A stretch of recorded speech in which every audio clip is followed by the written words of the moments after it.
Hey guys, welcome back to my channel. In this video, I am going to be talking about branding. So branding is one of the topics I could say I'm probably the most comfortable sharing and talking about because my professional background is in media and communications. And so this is an area in which I can go on for hours talking about, but I'll try to keep these short just to make sure that you guys get the basics.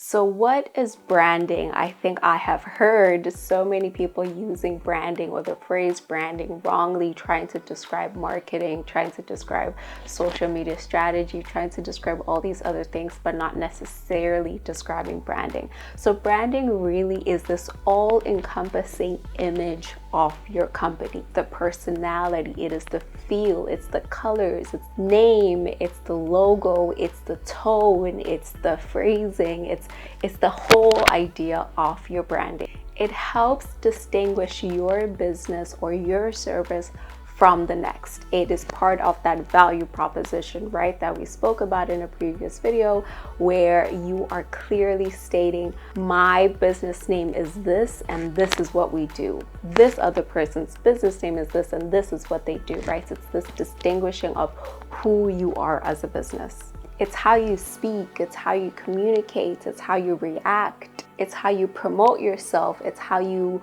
fix problems if something is wrong, it's how you interact with your customers, it's how you present your service. It's the promise that you're giving your customers. And every aspect of your business should deliver on this promise. Whether they're interacting with you on social media, whether they're interacting you in your store, whether they're interacting with you, the owner, or your employees, whether they're interacting with your packaging, whether they're interacting with your ad, whatever they're interacting with, it should be this unified message, this unified promise that is consistent all around.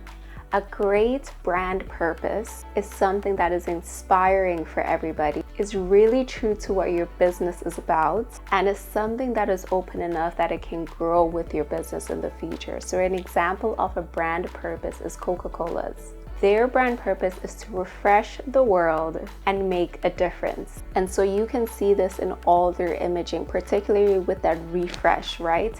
With their imaging, even though it's always really bright red and, very youthful, there's always this refreshing essence in what they do. So oftentimes when you think refresh, you think maybe a green color, a blue color, but with them, they're using red as a means for refreshing, right? And so they always have young people laughing, there's smiles in their drink commercials. The glass is always like glistening, there's always water coming out. It's this essence of refreshing, right? Which is part of their brand purpose, that every time you drink a Coke, you shall feel refreshed.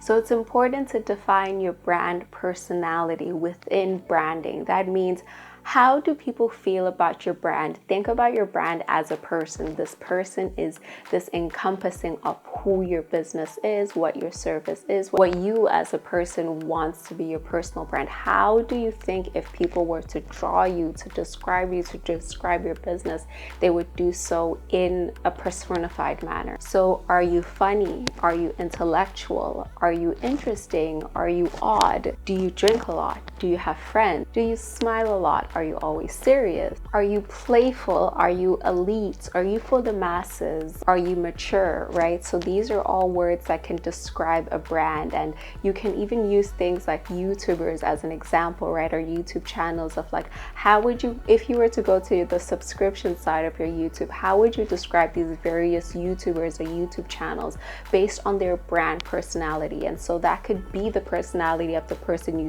that speaks, right? The person you see in the videos, but it could be just the brand of the entire channel. And your business name and your logo are a really integral part of your branding. They are really the first things that customers will go to distinguish you from somebody else. When you're designing your logo and when you're asking somebody else to design your logo, the fonts, the shapes, their colors, even the word you choose will work together to communicate your brand's purpose and the entirety of your brand. So it should all be cohesive with each other. And it's important, all of that, to notice even the color aspect of it. Whatever colors you are choosing are important, right? Because there's this whole thing on color psychology. Different colors make us feel really different things. And so it's important when you're choosing colors for your business, you understand that this color means this color means this. Sort of like how a lot of banks, their color is blue. Why is that? Because people just trust the color blue. If something has blue on it, you know it's just a trustworthy color. When it comes to the color red, it's known for being more this adventurous, zesty, youthful color that's dangerous and full of exhilaration, right? And so when you're choosing red, you're sort of pushing that idea that that's my business personality, or my business's brand personality. With green, you just associate green with healthy products, with organics, with nature, with, you know, things that are good for you. And that's why green is often used for organic producting, or even if a brand with their packaging is all black, if they want to show that this particular product is organic, they'll use green color or something to communicate that, because they know that before a person even is reading what's on there, even just with colors, they're able to understand or grab the imaging of what you're trying to communicate. So red, often known as passionate, as active, exciting, bold. Pink is often calm and romantic and feminine and sensitive and nurturing.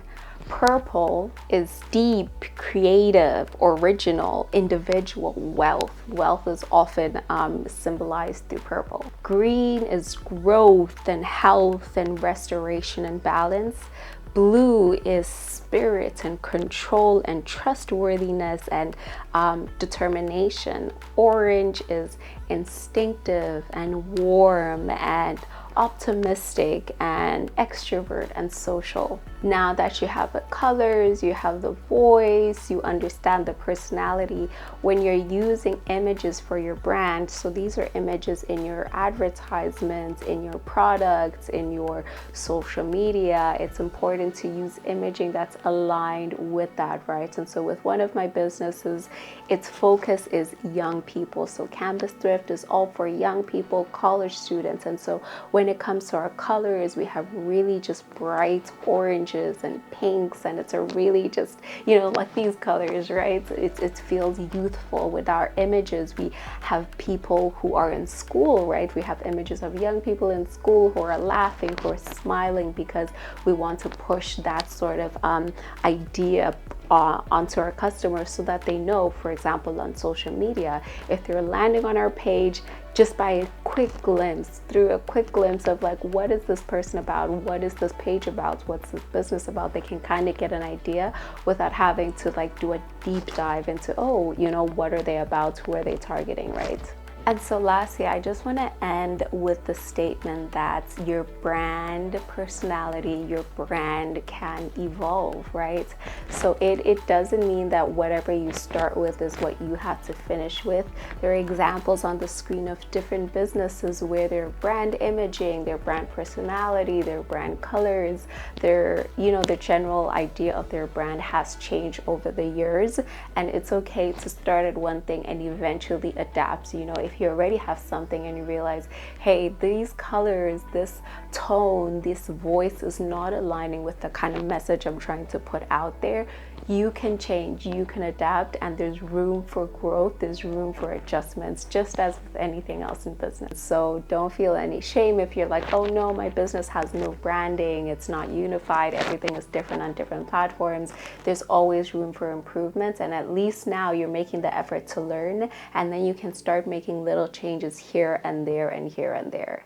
So thank you guys for watching this video. Make sure you're subscribed and you have the notification button so you don't miss the next one. As you know, these are every couple of days, twice a week, and so there's lots of information coming out to you that I want you guys to receive and to learn from, so you can have better businesses and you can just do better. So thank you guys. Have a great rest of your day.